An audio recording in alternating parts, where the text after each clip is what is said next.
C'est vrai que cette répression, elle est quand même inédite dans un pays comme la France. Et ce que je regrette, c'est qu'il n'y ait pas plus de voix qui s'élèvent, notamment chez les journalistes. Parce qu'aujourd'hui, si vous voulez, ils sont capables de quitter un plateau parce que vous avez un mot de trop ou de moins sur le climat. Mais le fait qu'il y ait 25 personnes éborgnées, des mains arrachées, des arrestations préventives, puisqu'après les gens sont relâchés, aucune charge n'est retenue contre eux. Il n'y a même pas un rappel à la loi dans la plupart des cas, des gardes à vue prolongées, des armes par destination. Vous avez un ustensile pour porter votre téléphone portable, ou un masque à gaz parce qu'à un moment vous en avez marre de respirer des vapeurs, des gaz lacrymogènes qui sont quand même assez terrifiants d'ailleurs, je dois dire, dans la composition. C'est quand même inédit. Et le comportement, effectivement, on parlait des ordres. Il y a un problème d'ordre, parce que les gens n'agissent pas comme ça. Mon compte Twitter a été supprimé, pourquoi? D'abord parce que j'ai diffusé dans une salle un dimanche soir des images que j'avais tournées moi-même et d'autres images qui montraient que des policiers étaient infiltrés, déguisés en gilets jaunes. On m'a dit ça n'existait pas, j'ai montré, on m'a dit ah oui ça existe, c'est pour votre sécurité. Des policiers qui étaient déguisés en reporters, qui ont été vus, pris sur le vif par des gilets jaunes en me disant mais vous êtes de la police, montrez-nous. Bon, ils sont partis sans demander leur aide. Et des policiers, je les ai jamais vus casser, mais déguisés en casseurs. Quand on leur dit il y a des flics en civil, bah non, il n'y a pas. Non, c'est pas vrai, pas de flics en civil. Voilà, hop la preuve. Voilà, et ben voilà. Et voilà. Non, ça a été dit, non, pas de flics en civil. Bah non. Mais après ça casse. Et après ça fait des têtes. Et après c'est les gilets jaunes. Voilà.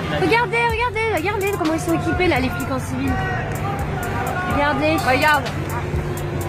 Regarde. Les flics, après il n'y en a pas. Voilà, regarde. Bah infiltrés. Ouais. Et ça casse, après c'est eux qui cassent.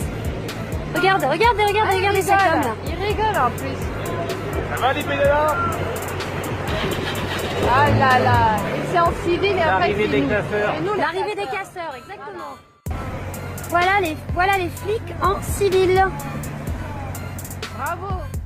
Déjà, il y a un doute dans dans le non-uniforme des policiers de la BAC, avec des bombeurs, on voit bien des jeans troués, des jogging, des masques avec des têtes de mort.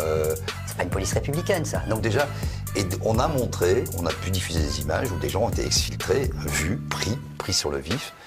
Donc là, on m'a supprimé mon compte Twitter. Quand vous voyez le comportement de la BAC, moi j'ai fait plusieurs actes, j'en ai fait plein d'actes des Gilets jaunes. Je vois la BAC taper sur des mamies, des papis, des enfants, sans discernement. Quand vous voyez Jérôme Rodriguez, j'étais avec lui quand ça s'est passé à Bastille. Si on n'avait pas les images, on a tout montré, image par image, sur les divers angles. On avait dit au début, le premier rapport d'étape de l'IGPN, c'était de dire « c'est une grenade de désencerclement lancée en cloche. Un bout de caoutchouc, un peu plus malin que les autres, est allé se loger dans l'œil de Jérôme Rodriguez. » Mais c'est une honte. Heureusement qu'on avait nos images, d'où l'importance. C'est ça le vrai journalisme. De montrer de l'intérieur, sans le juger, sans dire c'est immoral, c'est dégueulasse ou quoi. Montrer ce qui se passe. Et donc, c'est tout à fait inédit. Et vous avez, c'est ça que j'appelle les bobos qui font vraiment beaucoup de mal au pays, qui sont capables de se prosterner devant la jeune lycéenne qui fait la leçon à la planète entière pour sensibiliser les gens sur le climat, pourquoi pas, mais qui dans leur propre pays, quand des gens qui demandent de la justice sociale, de la justice fiscale, qui demandent simplement d'être entendus, de vivre du fruit de leur travail, se font massacrer. Là, la plupart des journalistes se taisent, ça fait quand même mal. Et puis quand vous avez l'IGPN, la nouvelle patronne qui a été nommée aussi par M. Macron, qui dit qu'il n'y a pas de violence policière, que ça n'existe pas. Moi, je veux rendre hommage, notamment à la gendarmerie, qui a refusé, par exemple, d'appliquer des ordres iniques dans l'agression parce que la force était disproportionnée du Getil à Nice, qui a fini par l'agression de Geneviève Leguet. Voilà des gens qui s'honorent. Et j'aimerais bien aujourd'hui, mais je ne suis pas le seul, je ne parle pas en mon nom, je crois qu'il y a des millions de Français comme ça, que la police redevienne républicaine. Quand vous avez à la tête M. Castaner, ça pose quand même un sérieux problème. Dis-moi pourquoi l'Europe est terrorisée. Je te raconterai comment Daesh a été financé. Dis-moi comment t'as commencé à consommer de la C. Je te raconterai les pavots d'opium au profit de la CIA.